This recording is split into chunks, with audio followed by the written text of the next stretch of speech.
Good morning বন্ধুরা, sir ব্লগে সবাইকে স্বাগত জানিয়ে আজকের ব্লগটা শুরু করছি। আর আজকে হচ্ছে শুক্রবার। দেখো সকাল সকাল একবার চা করেছিলাম, কিন্তু চাটা খাওয়া হয়নি, ওই জন্য একটু গরম করতে বসিয়েছি। চাটা গরম করবো, হাজব্যান্ড আর আমি দুজনে খাবো। হাজব্যান্ড গেছিলো ছোটো মেয়েকে স্কুল দিতে, আর স্কুল থেকে আসার পরে চাটা গরম করেছিলাম, কিন্তু ফের এটা ওটা করতে করতে চাটা প্রায় ঠান্ডাই হয়ে গেছে। আর আসার সময় স্কুল থেকে আসার সময় মাছ নিয়ে এসেছে, আর আজকে অনেক রকমই মাছ নেওয়া হয়েছে। প্রথমে ওই মাছটা কেনা হয়েছিল, ওটা বলছিল কাতলা মাছ।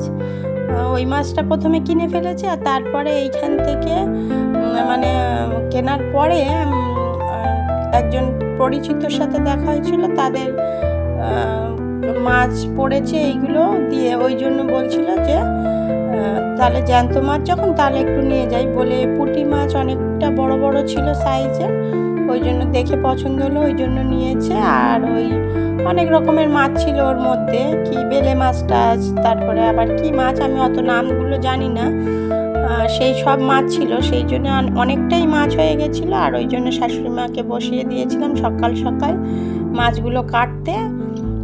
উনি মাছটা কেটে দিচ্ছে যখন আমি ঘরের সমস্ত কাজকর্ম করে নিই। আর এখন কি রান্না হবে সেটাই ঠিকঠাক করে উঠতে পারছি না, যেহেতু অনেক রকম মাছ আনা হয়েছে, আর কি রান্না হবে সেটাই বুঝতে পারছি না। তাহলে ঘরের সমস্ত কাজকর্ম করে নিই। সকালে রান্নাবান্না কমপ্লিট করে ফেলেছি, খাওয়া দাওয়াও হয়ে গেছে, আর এখন দুপুরের রান্নাটা জোগাড় করে নিয়ে আসছি। বন্ধুরা দেখো মাছ টাছ কাটা হয়েছে, আর দেখো ওই যে কি একটা মাছ ছিল, বান মাছ না তোড়া মাছ, ওই মাছটার মধ্যে ডিম ছিল। আর এইগুলো বেলে মাছ বলছিল, আমি আবার নামগুলো শুনে নিয়েছিলাম যে কি কি মাছ। প্রথমে তো আমি বুঝতেই পারছিলাম না, আর আমি অতটা মাছ চিনিও না। এইটা হচ্ছে বান মাছ মনে হচ্ছে, বান না তোড়া কি একটা বলেছে, ওটাই অতটা খেয়াল নেই। আর এটা হচ্ছে পুঁটি মাছ।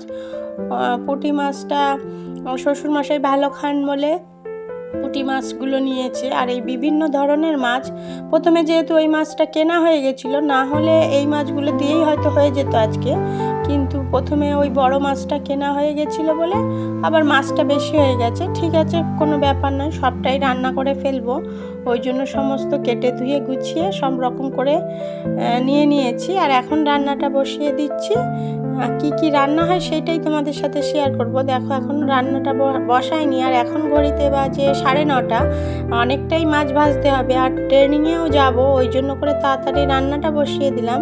এই যে পুঁটি মাছগুলো ভাজা হয়ে গেছে, কাতলা মাছগুলো ভাজা বসিয়েছি, সবগুলো মাছগুলোই লবণ হলুদ মাখিয়ে নিয়েছি। আর ওই পারে দিয়েছি ডাল, বসিয়ে রেখেছি, সিদ্ধ দিইনি। মাছের মাথা দিয়ে মনে করছি ডাল করব। মুগ ডালটা করলে ভালো হতো, কিন্তু মুগ ডালটা ছিল না, ওই জন্য করে। দেখো বন্ধুরা রান্নাবান্না কমপ্লিট করে ফেলেছি, স্নান সেরে পুজোটাও দিয়ে দিয়েছি, ঠাকুরের ভোগ দেওয়া হয়ে গেছে, মানে এক্ষুনি বেরোবো। আর দেখো রান্নাবান্নাটা কি করে নিয়েছি, এই যে এই মাছেরগুলো ঝাল করেছি, আর মাছের মাথা দিয়ে ডাল করেছি এই যে। আর ওই যে কাতলা মাছটা ছিল ওইটা মাথাটা দিয়ে ডাল করেছি, আর ওই যে মাছগুলো ছিল সেইগুলো আলু দিয়ে পেঁয়াজ রসুন দিয়ে একটু অল্প ঝোল, বেশি ঝোল না, মাখা মাখা রেখেছি। ওই রান্নাটাই হয়ে গেছে, তাহলে সমস্ত মাছগুলো করা হয়ে গেল। আর দেখো এই যে হাজব্যান্ডের জন্য ভাতটা গুছিয়ে নিয়েছি, আর সবাইকে এখন খেতে দেবো না, আমি ট্রেনিংয়ে চলে যাব। দেখো বন্ধুরা, আর ট্রেনিংয়ে গেছিলাম, হাজব্যান্ডের ভাত দিয়ে দিয়েছি, কিন্তু ট্রেনিং থেকে বাড়ি এসেছি এক্ষুনি। এখন বাজে 3:30। আজকে একটু তাড়াতাড়ি চলে এসেছি, কেননা আমাদের প্রেজেন্টগুলো কমপ্লিট হয়ে গেছে। 100% করার কথা ছিল, সেখানে 100% হয়ে যাওয়ার জন্য, আমাদের কমপ্লিট হয়ে যাওয়ার জন্য অতটাও অসুবিধা হয়নি। আজকে একটু তাড়াতাড়ি আসতে পেরেছিলাম। আর আসার পরে আমি উপরে বসে খাবারটা খেয়ে নিয়েছি, দুপুরের খাবার, যেহেতু ওখানে তো নিয়ে যাই না, হালকা কিছু টিফিন নিয়ে যাই, মুড়ি বা বিস্কুট এই ধরনের।